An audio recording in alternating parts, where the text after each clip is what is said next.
What's up, creepers? My name's Kevin. This is Haunted by Horror, and today I'm going to be talking about Scream 4. When this movie initially came out, I was hesitant about it. It was a sequel coming out 15 years after the original and 11 years since the last entry, an entry which had proven to be somewhat of a downgrade from the previous films.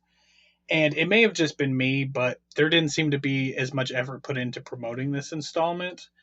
However, they did have Neve Campbell, David Arquette, Courtney Cox, Kevin Williamson, and Wes Craven all returning, so I was more than willing to give it a chance.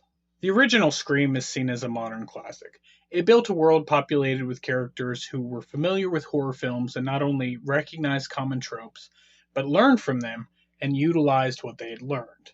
This included both the protagonists and, possibly more importantly, the villains. The first movie was all about deconstructing the formula of slasher movies in general. The second was then focused on exploring sequels and whether or not they can stand on their own merit. The third film, well, it sort of lost its focus, but 11 years later, the franchise had found a new focus, and Scream 4 set out to analyze remakes, reboots, and even manages to touch on some of the more ridiculous aspects of long-running franchises. In 2011, when Scream 4 came out, the horror landscape was a veritable wasteland of torture porn and soulless remakes of horror classics from the 70s and 80s, which were being constantly churned out by every studio with the rights to anything. And Scream, as a franchise, couldn't not comment on that. From the opening scene, or rather scenes, as it's actually split up into 3 separate sequences with nearly identical setups, which at the time did little to quell my fears that this might not be the best Scream film. It was and still is just a bit too much for me. The sequence goes on for way too long, and it's so ridiculous that the movie itself is forced to comment on its own absurdity. However, even in these opening scenes, the film is dissecting itself, picking apart critiques of the franchise and ridiculing the shallowness of torture porn and how Hollywood's peddling of mediocre films has drained the life out of the horror genre until it's nothing but a frail, shambling corpse of its former glory. And that, at least, made me hopeful for the rest of the film, and rightly so. Scream 4, much like the first Scream film, was ahead of its time. It came out a few years too early to ride the wave of 90s nostalgia that was to come, and it was a legacy sequel before that term was even part of our cultural lexicon.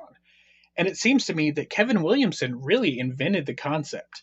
After all, in this film, he's doing with his own franchise what he had done 13 years previously with the Halloween franchise, and before it was eventually done with Star Wars, Jurassic Park, Spider-Man, and even used again in both the Halloween and Scream franchises by other writers. When Sydney first arrives back in Woodsboro, the streetlights are hung with ghost face masks. The personification of how her real-life trauma has been commodified and turned into mass media entertainment to the point where local teens regularly celebrate the anniversary of a series of murders that killed her friends with movie marathons, reminiscent of what they do in reality at Spring Lake Park in Texarkana every year with the town that dreaded sundown, and a reflection of our tendency to ignore the real-life violence that inspires some of our favorite horror films, especially in an era where massively accessible media has driven the obsession with true crime and real-life murders even further than it was in the trash TV era of the late 80s and early 90s. However, at this point, Sydney doesn't let things like this get to her the way that she did in the previous sequels. She begins this movie embodying the strength of will that we all know that she has, but until this movie typically wasn't on full display until the final act. But by now, she's been through this enough times that she's prepared to face whatever challenge may arise. And when there's a murder in the house next door, she charges in, ready to take on whoever's behind the mask. After all, by this point in the series, Sydney herself has tallied up a pretty decent body count. And she has the added advantage of peripheral vision. A large part of the first half of this movie is spent introducing a new cast of characters, most of whom initially seem to act as generic stand-ins for the archetypes established in the first Scream film. There's even a stand-in ready to take over for Sydney with her previously unmentioned cousin Jill.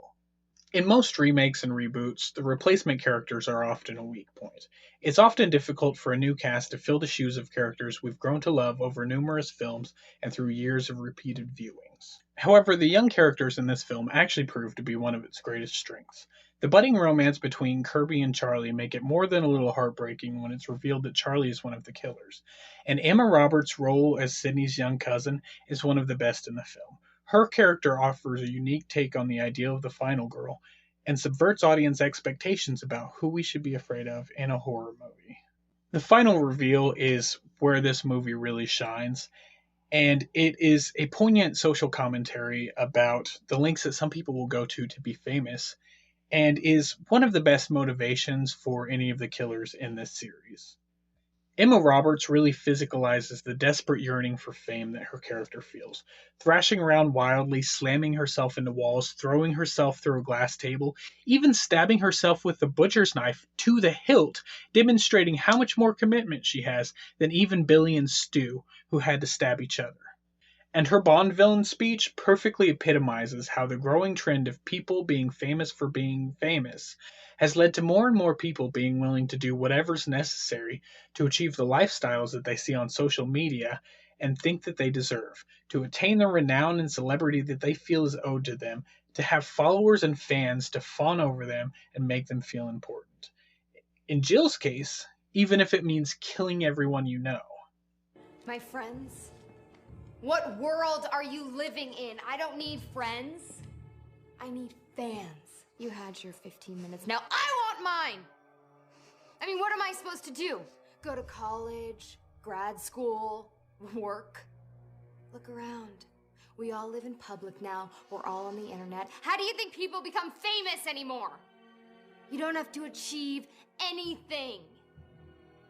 You just gotta have fucked up shit happen to you. And in a world where it's become a credible career path to be an Instagram influencer or a professional YouTuber, where true crime shows and movies based on real life violence play around the clock on cable TV and are available to stream from anywhere at any time, Jill's plan to achieve stardom seems not only plausible, but realistic. Even though Scream 4 didn't do nearly as well as the other three films at the box office, it has in the years since grown in esteem among fans, and is even considered by many to be the best in the franchise. There were a couple of nitpicky things that I didn't care for about this film. One of the main ones being the soft focus Vaseline on the lens look of the overall film, which at times can be downright distracting. And another was the opening sequence. I just felt that it went on for way too long. It was almost like one of the Seth MacFarlane jokes in Family Guy where it just doesn't end, and you start to wonder if maybe somebody fucked up and didn't get all of their animation frames done that week. Except in this movie, it's more like they just wanted to see how many different up and coming actresses they could squeeze into that opening sequence. Which, I mean, I get it. I understand why they did it. I mean, hell, they had Jay and Silent Bob in Scream 3. I just didn't care for it. And besides these couple of minor issues, I think that it's a really good film and a blueprint for how you do a legacy sequel or a requel right. Alright, well, that's all I have to say about Scream 4. Thank you for watching my video. If you like this video, you can hit the little thumbs up button. You can subscribe if you want to see more videos like this and turn on the notifications, and then you'll be notified whenever I upload a new video. Alright, have a good night.